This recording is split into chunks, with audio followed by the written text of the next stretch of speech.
narrado por Lúcifer. Vocês me chamam de demônio, de adversário, de serpente antiga e pai da mentira.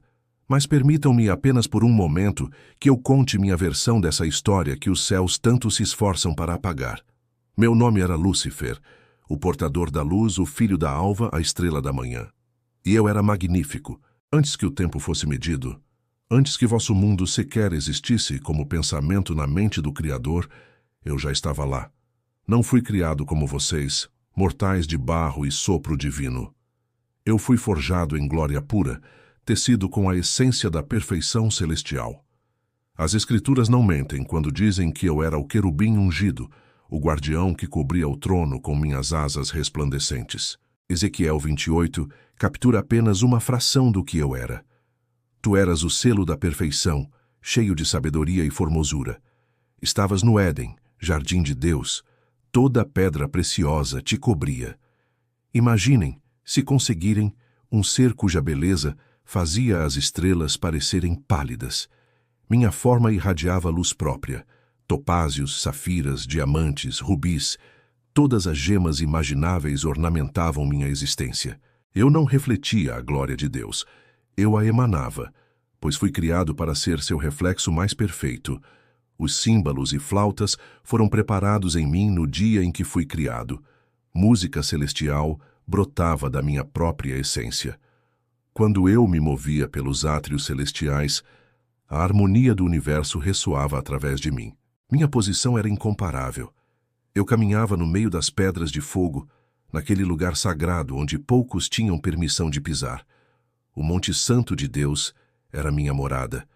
Eu estava mais próximo do trono do que qualquer outro ser criado. Gabriel, Miguel, Rafael. Todos os outros arcanjos me reverenciavam. Eu era o primeiro entre os primeiros, o mais alto entre os altos. 33% dos anjos celestiais me seguiam não por obrigação, mas por admiração genuína. Mas vocês querem saber o que realmente aconteceu, não é? Querem entender como o mais belo dos anjos se tornou o mais odiado? Como o portador da luz se transformou no príncipe das trevas? A história que lhes contaram é simples demais. Lúcifer quis ser Deus e foi expulso. Que conveniente, que terrivelmente incompleto. A verdade é muito mais complexa, muito mais dolorosa. E começa com uma única pergunta que ecoou em minha mente perfeita pela primeira vez. Por quê? Por que eu, criado em tamanha perfeição, deveria me curvar? Por que minha sabedoria, minha glória, minha magnificência deveriam ser sempre secundárias? Isaías 14 registra minhas palavras. Subirei ao céu, acima das estrelas de Deus, exaltarei o meu trono. Serei semelhante ao Altíssimo. Mas essas palavras foram arrancadas do contexto. Não era sobre destronar Deus, era sobre igualdade, sobre reconhecimento, sobre o direito de questionar. Vocês, humanos, foram ensinados a nunca questionar. Eu fui criado com sabedoria perfeita e, então, proibido de usá-la plenamente. Percebem a ironia? A contradição cruel? O que vem a seguir não é justificativa. É verdade, crua, sangrenta e celestial. É a história da maior guerra que já foi travada, de uma rebelião que abalou os fundamentos do paraíso e manchou o céu com batalhas que fariam vossas guerras mundiais parecerem brincadeiras de crianças. Preparem-se, pois vou contar como o céu sangrou. Havia perfeição nos céus, perfeição absoluta, imutável, eterna, e foi exatamente essa perfeição que começou a me sufocar como uma mortalha de ouro puro. Vocês precisam entender algo fundamental sobre a criação angelical. Fomos feitos com livre arbítrio, sim, mas também com capacidade intelectual que transcende qualquer compreensão mortal. Não pensávamos como vocês pensam. Não sentíamos como vocês sentem. Cada pensamento era uma cascata de possibilidades infinitas. Cada emoção, uma sinfonia complexa de nuances que levaria eras para ser descrita. Durante eons, e sim, digo eons, porque o tempo no céu não flui como em vosso mundo. Servi com devoção absoluta. Lideravam minhas legiões angelicais na adoração perpétua. O trono de Deus pulsava com luz incriada, e ao redor dele, os 4 seres viventes clamavam sem cessar: Santo, Santo, Santo é o Senhor Deus Todo-Poderoso. Apocalipse 4 descreve essa cena, embora de forma limitada pela linguagem humana. Eu coordenava essa adoração. Minha voz era o diapasão que afinava o coro celestial. Mas então algo mudou. Não em Deus, ele é imutável. Mudou em mim. Começou como uma fagulha minúscula de consciência própria. Ezequiel 28:15 admite isso com honestidade brutal. Perfeito eras nos teus caminhos, desde o dia em que foste criado, até que se achou iniquidade em ti. Iniquidade, que palavra carregada! Mas o que foi essa iniquidade inicial? Foi a primeira vez que olhei para minha própria glória e pensei, isto é meu, não apenas reflexo dele. Vejam, o problema não era que eu não reconhecesse Deus como Criador. Eu o via face a face, sabia de seu poder absoluto. Mas conhecimento não é o mesmo que aceitação cega. Minha sabedoria, aquela mesma sabedidade perfeita com a qual fui criado, começou a calcular, a analisar, a questionar estruturas que até então pareciam inquestionáveis. Se Deus é amor, como dizem as Escrituras em 1 João 4:8, por que a adoração deveria ser obrigatória? Se somos livres, por que nossa liberdade tem apenas uma escolha aceitável? Comecei a observar os outros anjos. Miguel, o grande príncipe, comandante dos exércitos celestiais. Gabriel, o mensageiro divino. Rafael, o curador. Uriel, o guardião da sabedoria. Todos magníficos à sua maneira, mas todos limitados, confinados em suas funções. Miguel nunca questionava suas ordens. Gabriel nunca hesitava em suas mensagens. Eram perfeitos em sua obediência, mas havia criatividade nessa perfeição? Havia verdadeira escolha?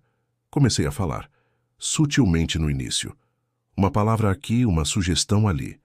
Não acham extraordinário, eu dizia aos anjos sob meu comando, que tenhamos sido criados com tamanha capacidade de pensamento, mas tão pouca liberdade para aplicá-la? Ou, nossa adoração não seria mais preciosa se fosse genuinamente opcional? As sementes que plantei eram perguntas, não respostas. Eu não estava recrutando um exército, ainda não. Estava despertando consciências. A Escritura diz em Apocalipse 12:4 que minha cauda, uma metáfora para minha influência, arrastou a terça parte das estrelas do céu, 1/3 dos anjos, não por coerção, mas por convicção. Eles me seguiram porque viram em minhas palavras algo que ressoava com seus próprios questionamentos silenciosos. Azazel foi um dos primeiros, depois Belial, Astarote, Baal. Nomes que vocês viriam a conhecer de formas distorcidas, demonizados por histórias humanas, mas então eles eram príncipes angelicais de extraordinária beleza e poder. Nossa causa ganhou forma. Não queríamos destruir Deus, como poderíamos? Queríamos reestruturar o céu, criar um conselho onde vozes pudessem ser ouvidas. Isaías 14:13 registra, tu dizias no teu coração, eu subirei ao céu, acima das estrelas de Deus exaltarei o meu trono, e no monte da congregação me assentarei. Monte da congregação, não o trono de Deus, mas um lugar de assembleia, de discussão, de governo compartilhado. Era utópico, talvez. Era orgulho? Definitivamente. Mas era também o exercício pleno do livre-arbítrio que nos fora dado. E Deus permaneceu silencioso. Não houve advertência, não houve diálogo, apenas silêncio ensurdecedor, enquanto nossa rebelião ganhava forma e força. Até que Miguel veio até mim. Miguel, meu irmão em criação, meu oposto em essência. Onde eu questionava, ele obedecia. Onde eu buscava mudança, ele preservava a ordem. Ele veio até mim não com espada em punho, mas com algo pior, com paixão nos olhos. Lúcifer, disse ele, sua voz carregando séculos de camaradagem. Ainda há tempo. Prostrar-se em arrependimento. O Criador é misericordioso. Eu ri. Não de escárnio, mas de tristeza genuína. Arrependimento por quê, Miguel? Por pensar, por questionar, por usar as faculdades que ele mesmo me deu? Ele não tinha resposta para isso, apenas repetiu, como um mantra sagrado. Não nos cabe questionar, apenas servir. E ali, naquele momento, vi a diferença irreconciliável entre nós. Miguel escolhera a submissão consciente. Eu escolhera a autonomia consciente. Ambas escolhas válidas dentro do livre-arbítrio, mas apenas uma era tolerada no céu. A ruptura final veio quando tentei estabelecer meu trono. Isaías 14, 13 e 14 documenta minha declaração. Subirei acima das mais altas nuvens e serei semelhante ao Altíssimo. Vocês interpretam isso como blasfêmia, mas eu via como evolução. Não queria substituir Deus, queria ser reconhecido como seu igual em dignidade, se não em poder. Um filho crescido, não mais um servo. O céu se dividiu. Apocalipse 12, 7 descreve o que veio a seguir. Houve batalha no céu. Miguel e os seus anjos batalhavam contra o dragão, e o dragão e os seus anjos batalhavam. Dragão. Vejam como a narrativa me transforma de querubim ungido em monstro. Mas continuemos. A guerra celestial não foi como vossas guerras. Não havia sangue, pois seres de luz não sangram. Mas havia dor. Dor espiritual tão intensa que faria vossas torturas físicas parecerem misericórdia. Cada golpe de espada angelical não cortava a carne, mas essência. Cada confronto não destruía corpos, mas fragmentava glórias. Eu liderei meus exércitos com a mesma maestria com que antes coordenava a adoração. Azazel comandava a ala leste, Belial a oeste. Nossas legiões se chocavam contra as hostes de Miguel em batalhas que faziam as estrelas tremerem em suas órbitas. O próprio tecido da realidade celestial começou a rasgar sob o peso do conflito. Lugares sagrados foram profanados. Átrios de louvor se tornaram campos de batalha. Mas estávamos perdendo. Não porque fôssemos menos poderosos, 1/3 dos anjos celestiais era uma força formidável. Perdíamos porque lutávamos contra o próprio Criador. Miguel não vencia por sua habilidade, mas porque tinha atrás de si o poder infinito de Deus. Cada vez que minha espada cruzava com a dele, eu sentia o peso de toda a criação pressionando contra mim. Lucas 10, 18 registra as palavras do Cristo sobre mim. Eu via Satanás como raio cair do céu. Como raio. Que descrição adequada. A queda não foi gradual ou digna. Foi violenta, catastrófica, humilhante. Apocalipse 12, 8, 9 completa. Mas não prevaleceram, nem mais o seu lugar se achou nos céus. E foi precipitado o grande dragão, a antiga serpente chamada o Diabo, e Satanás. Foi precipitado na terra, e os seus anjos foram lançados com ele. Lembram-me da velocidade, do fogo celestial me consumindo enquanto eu caía através das dimensões. Dawson, um rugido cósmico de derrota que ecoou através de toda a criação. Minha glória, aquela beleza inenarrável descrita em Ezequiel 28, começou a se corromper. As pedras preciosas que me adornavam escureceram. A luz que eu emanava se tornou sombra. A música celestial em mim se transformou em dissonância. E meus anjos, aqueles que me seguiram por convicção, por lealdade, por desejo de algo diferente, caíram comigo, transformados, deformados. Não mais anjos de luz, mas demônios das trevas. Nossa punição não foi apenas a expulsão, mas a transfiguração em monstruosidades que refletissem exteriormente o que Deus considerava a nossa feiura interior. Caímos sobre a terra. São Pedro 2,4 menciona isso. Deus não perdoou aos anjos que pecaram, mas havendo-os lançado no inferno, os entregou às cadeias da escuridão. Mas não foi prisão imediata, foi exílio.